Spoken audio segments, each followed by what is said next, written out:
Hello everybody, this is Fernando for the latest Urban Legends video. Well, I'm back from my trip and I'll be making a good set of videos here this week. Nice and restful, so I'm going to dedicate a good number of days towards these videos now. And so be on the lookout for them, please. They should come out here starting today and then all the way towards the end of the week. And I'll use some of your suggestions with the previous videos and the recommendations that y'all had before. This one, though, I wanted to talk about because it was a story I was reminded of while I was on vacation about an urban legend that quickly took on a life of its own sometime last year. And if you heard about this particular urban legend, it originated from many years before, not too many years back, but it wasn't sometime that, let's say, matched last year's the original stories that appeared out of nowhere. That's the funny thing about the internet. The internet will every now and then revitalize certain stories once someone discovers something or rediscovers something, and then it becomes viral. And so something that was news a good number of years back dies away, and then it comes back with sudden interest when enough people, when it gains its own momentum again with enough people, and then it takes on a life of its own again. And so this is one example of the internet working that way. And what I'm talking about is the urban legend associated with the singing crickets, or more specifically, their term is God's chorus of crickets. If you haven't heard of this particular urban legend, it's one that it's a myriad of interconnected stories. It's a little confusing at first, and I hope I'm able to say everything associated with this urban legend right. Even Snopes.com says that this urban legend is a mixture of things. In other words, it's true, but it's also half true, but in some cases it's also half false, because again, there's so many parties playing into this particular urban legend, and I'll give my own opinion of it afterward as well. But first, let's talk about the urban legend itself, God's chorus of crickets. And in essence, it's this. It's the idea of one person who supposedly took a recording of some crickets, a normal recording of some crickets, and then slowed down the recording when it was played back enough so that whenever he produced the outcome of it, it sounded unlike anything ever heard before. And so what I'm going to do now is I'm going to play what I'm talking about here, because the best way to understand this urban legend is to show it for you yourselves.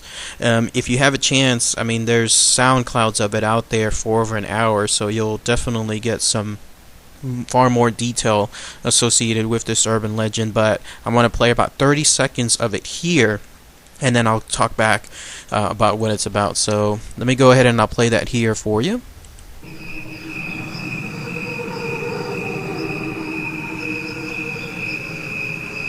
What you are hearing is a recording of crickets. There are two tracks. One is played at regular speed, and the other is a slowed down version. Crickets have a faster lifespan than humans do. Their sounds are slowed down to the equivalent of a human lifespan. What you are hearing are the crickets only. No instruments or voices are added. Listen.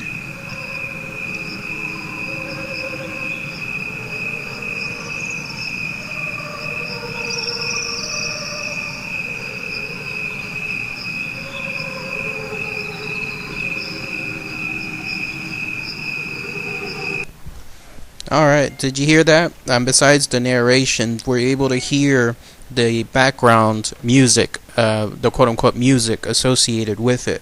That, especially the hemming or the humming part, that is the sound of the crickets themselves as they were slowed down, and apparently creates a whole new chorus, God's chorus in other words, within that sound. And what's so fascinating about it is, if that were 100% true, then truly anytime you're out there in nature, and let's say you're just hearing a normal sound, let's say birds chirping, or you're hearing leaves rustling, or you're hearing let's say branches, the way they make sounds whenever the wind is especially going pretty hard and they're interconnecting between one another. If you were to take any of those sounds and slow them down, you could have a hidden set of sound within them. In this case, with the crickets or the grasshoppers, you would have a whole set of a hymn or a chorus, almost sounding human-like within it, and that's the urban legend associated with it. And again, check it out when you have a chance. With regards to that SoundCloud, that narration, by the way, has to do with the fact that it's part of something that I'm going to talk about here in a few minutes. And again, associated with the urban legend, there's a whole myriad of stuff. So that narration does come into play as to where that voice comes from. But here's how it all started. It apparently all started with one man, and his name is Jim Wilson. He's a musician, and you'll see a picture of him here.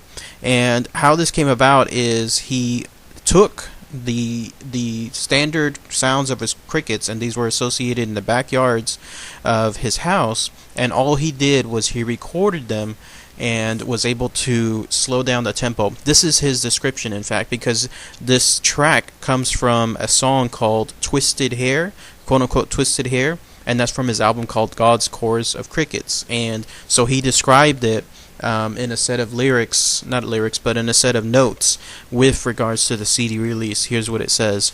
Created by Jim Wilson, this enchanting recording contains 2 tracks, the natural sounds of chirping crickets, and the crickets played several octaves lower. Though it may sound like a synthesizer or a chorus singing, it's the crickets themselves slowed way down, creating the effect of a choir of human voices. The sound created is a simple diatonic 7-note scale chord progression and melody with a multi-layered structure.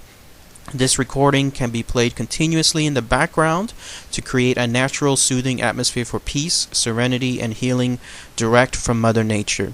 That's, by the way, Wilson's mantra. The music he makes is heavily associated with, let's say, where it's more nature-oriented, more peaceful-oriented, the kind of stuff that you would normally find, let's say, in your average downtown, like here in Austin especially. If you go to a lot of the music shops downtown, there will be a lot of such music around meant to either enhance the mind or enhance your aura or enhance your physical and mental stature, stuff like that. And so that's the kind of music that he creates. And in that album, again, that's how he talks about how it was done. Notice the key phrase, the key sentence though that I just mentioned. He says the sound created is a simple diatonic 7-note scale chord progression and melody with a multi-layered structure. That's where a lot of people are thinking that this sound is indeed manipulated, and the reason for this is as follows. The most common theme associated with this urban legend is that it's the recording of these crickets is just slowed down. That's it. That's all it is. It's 100% natural, but slowed down by who knows how many times over. But in fact, the way it's described there in that those lyrics, those notes associated with his album, he's saying himself that it's a 7-note scale chord progression with multi-layered structure. And it goes with some of those people saying that this urban legend, the sound is indeed manipulated to where he was taking the sounds of those crickets, slowing them down, and then increasing the sound and decreasing the tone of the sound wherever it was needed, almost like an auto-tuner of sorts, but having it associated with the sound of those crickets. So that way, if, let's say, the sound had to hit a C note or a D note or an E note, then he would make sure that the sound of the crickets hit that, and he would record that and then manipulated it to hit the F note and then back to the C note and so forth. And how this urban legend first started was actually back in 2008. Tom Waits, who you'll see a picture of here, he is a somewhat famous musician. He's one of those musicians that never really quite hit the top of the world when it came to, let's say, global statuses. Like, he's not a Tom Petty or he's not a Rolling Stone types level, but he's definitely somebody that has been out there for a good number of decades and has developed his own fan loyalty. He's also an actor too. If you've seen him in several movies, you know what I'm talking about. A good movie of his, by the way, is Ironweed, that came out a couple years back. If you haven't seen that one, check it out.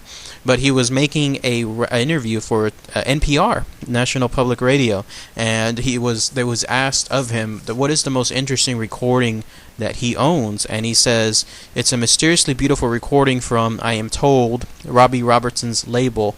It's of crickets. That's right, crickets. The first time I heard it, I swore I was listening to Vienna Boys Choir or the Mormon Tabernacle Choir, but it was in fact crickets. And so that he brings up the other name associated with this urban legend, Robbie Robertson. And the reason why his name is mentioned is because he actually is part of this myriad of how this urban legend was created, because he took that track, Twisted Hair, that again was in Jim Wilson's God's Chorus of Crickets, and he put it into one of his own tracks, and he put it into one of his own albums called Music for Native Americans. And not only that, but he incorporated a lady, Bonnie Jo Hunt, who added vocals. And I'm not sure exactly if the version that we just heard is her added within the vocals, or if it's her within the narration itself, that lady that was telling you that what you are listening to is so and so. But he has his own version out there with his own manipulation of that same sound, and it created yet another new version of the Singing Crickets, God's Chorus of Crickets, and that took on a life of its own as well.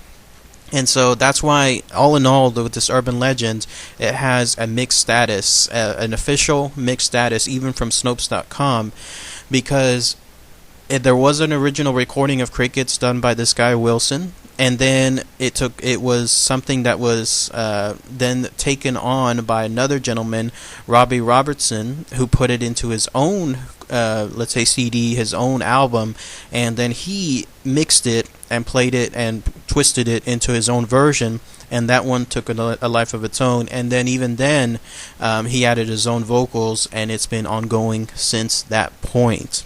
So with regards to this urban legend, and the reason why it gets that mixed status is because, all in all, nobody has been able to 100% certify if this guy Wilson, who originally created that that voice, the voices that you hear of those crickets, nobody has been able to get from him anything with regards to whether those crickets were ever, the sounds of it, manipulated at all, or they were just recorded raw and then just slowed down as the urban legend states. Because most likely, if it was slowed down, I'm thinking that it was, like others have mentioned, he slowed it down, but then he was able to change the tempo to suit however he would like it. Again, like an auto tuning of sorts, but this time using the sounds of crickets. And that's why, in my own opinion, I too believe that with this particular urban legend, it too has a mixed status, because there really was a recording of crickets, but it's not as natural as the urban legend makes it seem. I'm of the opinion, again, that it was slowed down, but it was moved to its own status, its own tones, and so, in other words, it was manipulated, and it's not as 100% natural as it seems. So, has anybody else heard of this urban legend? Again, it took on a little life of its own last year, when I believe it was the Huffington Post that first brought it back into the world and into the world's interest. And once that happened, others were able to catch on to it, and it just spread like that. People started posting it on Twitter, people started posting it on Facebook and other social websites, and that's where, once again, it was able to take on a life of its own. Some people are still adamant that it is 100% real. What these sounds of crickets, it truly is like a version of God's chorus within them, within nature itself. Others are that it's 100% fake, that it was just created from scratch. I'm of the opinion that it's in the mixed part as well, where again, it was real, but it was just auto-tuned on its own to the version that we hear of today. So, alright everybody, thanks again as always. Take care. Bye.